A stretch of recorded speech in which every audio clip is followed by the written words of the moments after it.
Meanwhile, the governor of Benue State, Alia, has confirmed the killing of 59 persons at Yelawata, where suspected herdsmen who came from Nasarawa State to the border town. Addressing journalists at the government house, he says the figure is a product of physical headcount by security agencies working with families of those killed, as all of the security agencies have been at a meeting to ensure the figures are factual. Among those killed, he says, were military personnel and the civil defense personnel who fought to defend Yelawata against the attacks. Governor Alia also gave some credit to his Nasarawa State counterpart, who shared some intelligence on the killings, which also left one woman dead. So we lost quite a number of lives. When I say the official figures we have include those who are right on the ground, the DSIs, the military, and the police. Then we also try to do some head counts. So once we get from those angles, we target official report. And the official figures, all security heads, was 59 with the head counts. With enlistment of the affected families and individuals.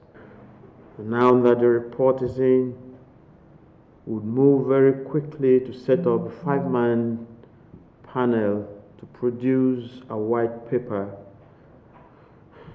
that would take up the recommendations in the report.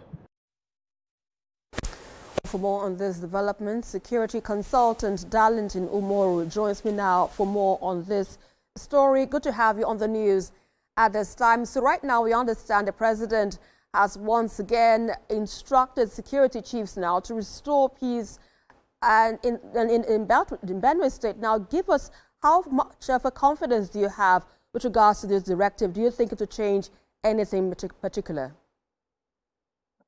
Of course, well, it could change, because these are the personnel of operatives that security is bestowed within on them to ensuring that there's peace, in Benue State. But my challenge is that it's dragging for too long. The crisis in Benue State, particularly between the herders and the farmers, I thought by now there should have been a headway.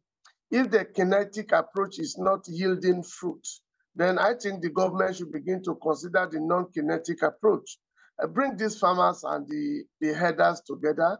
The struggle over land is not enough. Bring them together, let them discuss, let them judge, and then find a way out, in terms of peace. The problem in Benue is not just between farmer herders. They also have the intra-community or inter-community clashes, in Benue State, which has lingered for too long. The North Central, particularly the Benue Plateau region, has had this same issue that has, taken the lives of so many persons over time. From Plateau State to Benue State, from Benue State to Plateau State, the same problem. Recently, the Chief of Army Staff relocated to Benue State with his men, and that gave me some piece of hope. I thought that with the presence of the Chief of Staff and his men in Benue State, particularly when they had to work with other security agencies, I thought by now that there would have been a permanent solution. It's not just all about the kinetic approach. If the kinetic approach is not yielding dividends, I think that both the state government and the security agencies should find a way to reach out to all of these persons, particularly the farmers and the herders, who will come from the forest to burn down houses and kill the people. And then let them judge and find out what the problem really is, and then how it could be resolved. And then if it has to do with the inter-community clashes, bring communities together also, and then let their leaders speak, particularly the traditional rulers and the chiefs. Let them also sit with the government, and let the federal government also be involved. Ask these persons, what do you want? and then find a way of, ending this problem, particularly on the Benue Plateau. Right. It's lingering for too long and too many lives. Right, point taken there. But, in your view now, what you think could be the deeper underlying factors now driving this persistent violence? Could there be any more of political motivations or undertone or state-level complicity? What are your thoughts on this? Well, I don't think it has to do with, it has anything to do with political undertone. But what the problem is the proliferation of small arms and light weapons, which is very much eminent. The presence of it is so much in Nigeria.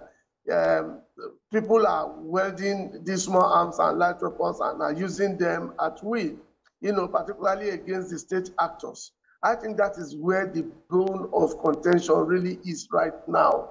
Until the federal government is able to, through the Center for the Control of the Proliferation of Small Arms and Light Weapons, is able to withdraw arms, disarm most of these people who are wielding these small arms and light weapons, that is helping them to commit all of these crimes. I do not think we are going to have any headway.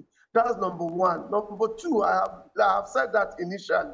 My thinking is that both the Benue state government, both the federal government, the military and the security agencies should find a way to, create an enabling peace between the warring factions. If it's the headers, if it's the communities, if it's the farmers, try and bring all of them together, find out what they want. That's the non-kinetic approach. In most times, you do not win war, you do not win crisis like this with the kinetic approach. You have tried all of that over time. The presence of the chief of staff and his men has not been able to stop it.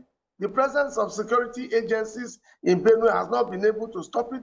Bring the traditional rulers and the people together, let them judge and then talk to government to say this is what they want.